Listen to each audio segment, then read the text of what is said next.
হঠাৎ খুনিরা কেন ফুঁসে উঠল, এর পেছনের কারণ শুনুন।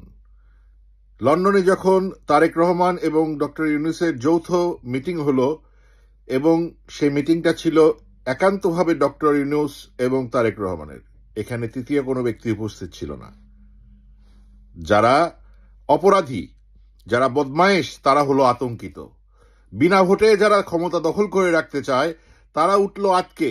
যারা সন্ত্রাসী, যারা চাঁদাবাজ, যারা বদমায়েশ, যারা দেশদ্রোহী, তাদের অন্তরাত্মা কেঁপে গেছে, পায়ের নিচের মাটি সরে গেছে। কারণ কি জানেন? কারণ ডক্টর ইউনূস বলেছে জুলাইয়ের ফলে যদি একটা বাংলাদেশ দুর্নীতিমুক্ত হতে পারে, শুধু যদি একটা অর্জনও হয়, সেটাও হবে যথেষ্ট পাওয়া। আর তারেক রহমান দীর্ঘদিনের রাজনীতিবিদ, তিনি আগের থেকেই প্রতিজ্ঞাবদ্ধ একটি সুষ্ঠু, একটি সুন্দর দুর্নীতিমুক্ত বাংলাদেশ উপহার দিতে। এই দুর্নীতিমুক্ত বাংলাদেশ যেন তারেক রহমান এবং ডক্টর ইউনূস উপহার দিতে না পারে, বাংলাদেশকে যেন ভোটের মাধ্যমে নির্বাচিত সরকার উপহার দিতে না পারে, সেই জন্য ষড়যন্ত্রকারীরা মাঠে নেমেছে।